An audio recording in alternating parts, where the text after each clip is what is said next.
வணக்கம் நண்பர்களே, welcome to மனதை தொடும் நேரம் சேனல். என் பெயர் அஸ்வின். எனக்கு வயது 26. இது கடந்த ஆண்டு டிசம்பர் மாதம் நடந்த ஒரு கதை. ஆஃபீஸ் ப்ராஜெக்ட் விஷயமாக நான் கோயம்புத்தூரிலிருந்து ஊட்டி செல்ல வேண்டிய இருந்தது. அன்றைக்கு பார்த்து ஊட்டியில் வரலாறு காணாத பனிமூட்டமும் கூடவே பலத்த மழையும் பெய்து கொண்டிருந்தது. நான் புக் செய்திருந்த ஹோட்டலை அடையும் போது இரவு 8 மணி ஆகிவிட்டது. மழையின் காரணமாக அந்த பகுதியில் பயங்கரமான பவர் கட். ஹோட்டல் ரிசப்ஷனில் போய் நின்ற போதுதான் அந்த அதிர்ச்சி காத்திருந்தது. நான் புக் செய்திருந்த டீலக்ஸ் அறையில் கூரையில் மழைநீர் கசிந்ததால் அந்த அறையை பயன்படுத்த முடியாது என்று கைவிரித்து விட்டார்கள். வேறு அறைகளும் காலியாகவே இல்லை. சார், ஒரே ஒரு விஐபி காட்டேஜ் மட்டும்தான் இப்போதைக்கு நல்லா இருக்குது. ஆனால் அதை ஏற்கனவே பெங்களூரை சேர்ந்த ஒரு மேடம் புக் பண்ணி தங்கியிருக்காங்க. உங்களுக்கு ஆட்சேபனை இல்லைன்னா அவங்கக்கிட்ட பேசி அந்த காட்டேஜோட ஹாலில் உங்களை தங்க வச்சுக்கவா என்று கேட்டார் மேலாளர். இந்த நடுக்கமான குளிரில் வெளியே எங்கு செல்ல முடியாது என்பதால் நான் சம்மதித்தேன். மேலாளர் அந்த அறைக்கு சென்று பேசிவிட்டு வந்து, தம்பி, அவங்க தாராளமாக தங்கிக்க சொல்லிட்டாங்க, உள்ளே போங்க என்றார்.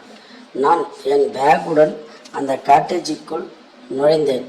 அங்கே மெழுகுவர்த்தி வெளிச்சத்தில் சோபாவில் அமர்ந்திருந்தாள் அவள். அவளுக்கு சுமார் 31 முதல் 32 வயது இருக்கும். ஆனால் அந்த மெழுகுவர்த்தி வெளிச்சத்தில் தேவலோகத்து தேவதை போல அத்தனை லட்சணமாக இருந்தாள்.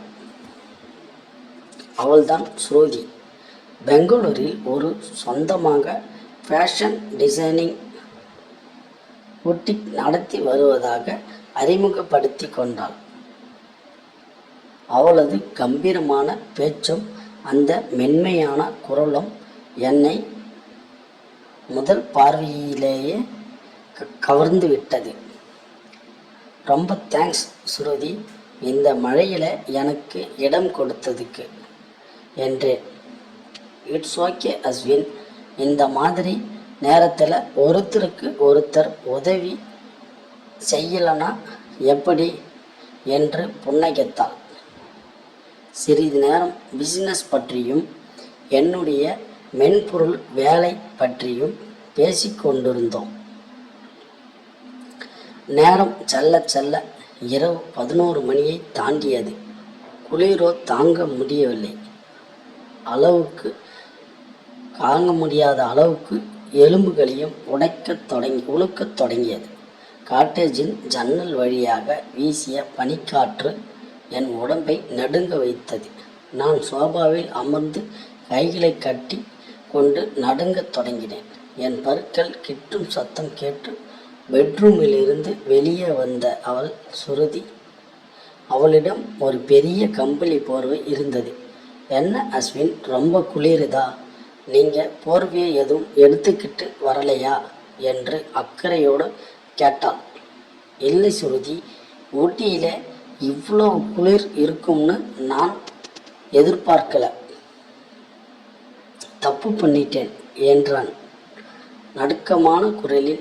என் நிலையை பார்த்த அவள், இப்படியே இருந்தால் உங்களுக்கு உடம்பு சரியில்லாமல் போய்விடும். இந்த காட்டேஜில் வேற போர்வையும் இல்லை. உங்களுக்கு தப்பா படலைன்னா இந்த போர்வைக்குள்ளேயே வந்துடுங்க. 2 பேர் போத்துற அளவுக்கு பெருசுதான் என்று தயக்கத்துடன் கூறினாள். நான் முதலில் மறுத்தேன். ஒரு சில நொடிகள் யோசித்தேன். ஆனால் உடலை வதைத்த அந்த குளிர் உக்கிரம் என் தயக்கத்தை உடைத்தது. மெதுவாக அவளது கம்பளி போர்வைக்குள் தஞ்சம் புகுந்தேன். அவளது உடலின் கதகதப்பு அந்த போர்வைக்குள் பரவியிருந்தது. நாங்கள் இருவரும் மிக நெருக்கமாக அமர்ந்திருந்தோம். இருவரின் மூச்சு காற்றும் காற்றில் கலந்து ஒரு புதிய வெதுவெதுப்பை தந்தது. கொஞ்ச நேரம் இருவருமே பேசவில்லை. வெளியே மழையின் சத்தமும் உள்ளே எங்கள் இருவரின் இதய துடிப்பு சத்தமும் மட்டுமே கேட்டது. திடீரென சுருதி என் பக்கம் திரும்பினாள். அவளது கதோகரம் ஒதுங்கியிருந்த கூந்தலும் அவளது நறுமணமும் என் உணர்ச்சிகளை மெதுவாக தூண்டத் தொடங்கின. அவளது கண்களில் ஏதோ ஒரு இனம் புரியாத ஏக்கமும் மயக்கமும் தெரிந்தது. நானும் அவளையே உற்று பார்த்து கொண்டிருந்தேன். என்ன அஸ்வின், அப்படி பார்க்கிறீங்க என்று மெல்லிய குரலில் உதட்டோரம் ஒரு சிறிய புன்னகையுடன் கேட்டாள். உங்க அழகு இந்த குளிரை விட ரொம்ப வேகமா என் மனதை தாக்குது சுருதி என்றேன் துணிச்சலாக. அவள் உடனே விலகி போகவில்லை. மாறாக என் கண்களை நேருக்கு நேர் பார்த்தாள். நான் மெதுவாக அவளது மென்மையான கரங்களை பற்றினேன். அவளது கைகளில் ஒரு நடுக்கம் இருந்தது. ஆனால் அவள் தன் கையை விலக்கி கொள்ளவில்லை. அந்த போர்வைக்குள் நிலவிய நெருக்கம் அவளையும் ஏதோ செய்திருக்க வேண்டும்.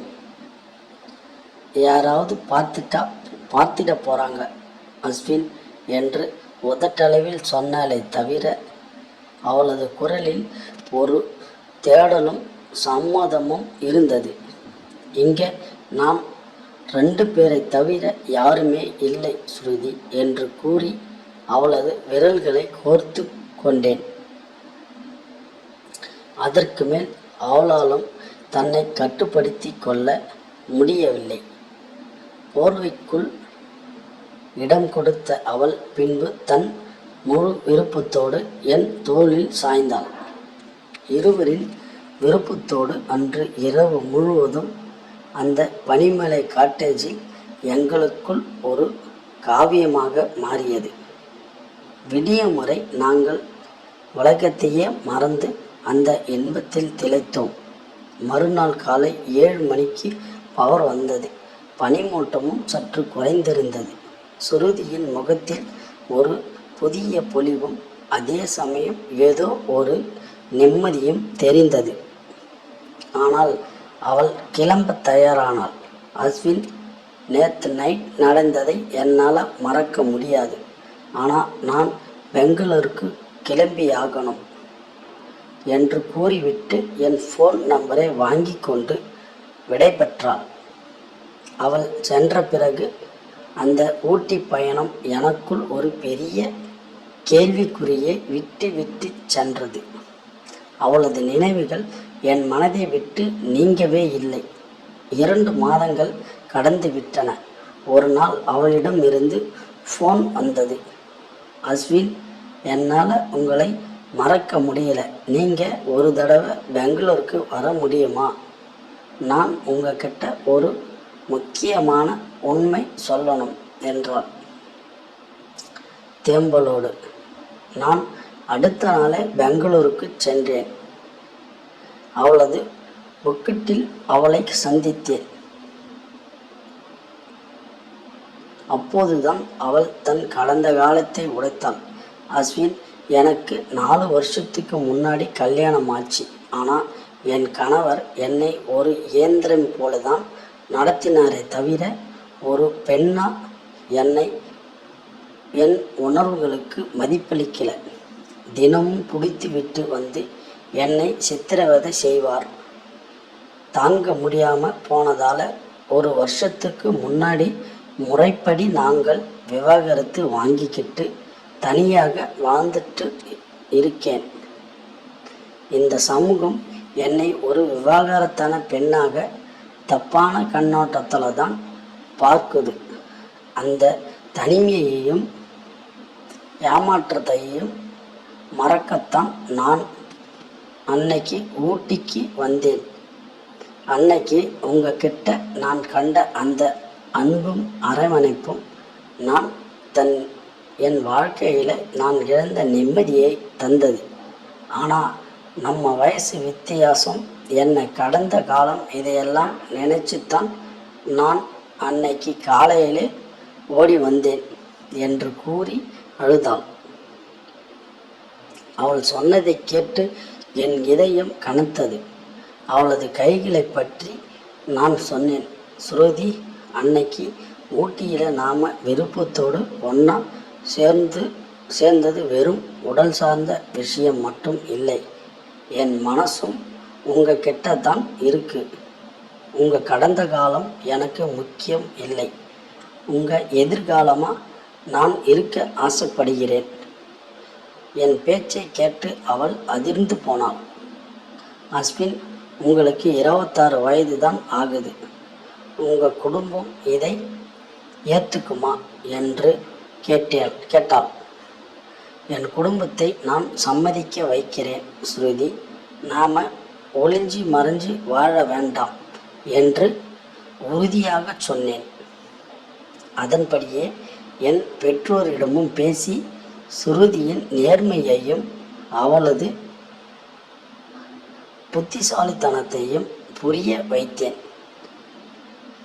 ஆரம்பத்தில் சில எதிர்ப்புகள் இருந்தாலும் என் உறுதியை கண்டு அவர்கள் சம்மதித்தனர். சில மாதங்களில் எங்கள் திருமணம் மிக எளிமையாக நடந்தது. அன்று ஒரு நடுக்கமான குளிரில் போர்வைக்குள் தற்காலிகமாக இடம் கொடுத்த அந்த பெண் இன்று என் வாழ்நாள் முழுவதும் என் இதயத்தில் நிரந்தரமாக இடத்தை பிடித்துவிட்டாள். சூழ்நிலையில் எப்படி இருந்தாலும் உண்மையான அன்பும் இரு மனமும் சார்ந்த விருப்பமும் இருந்தால் வாழ்க்கை என்றும் அழகானது தான். இது போன்ற கதைகளுக்கு நமது சேனலை மறக்காமல் சப்ஸ்கிரைப் பண்ணுங்கள். பக்கத்தில் இருக்கிற பெல் பட்டனை அழுத்திக்கோங்க. அப்போ தான் நம்ம போடுற வீடியோ உங்களுக்கு நோட்டிஃபிகேஷனாக வரும்.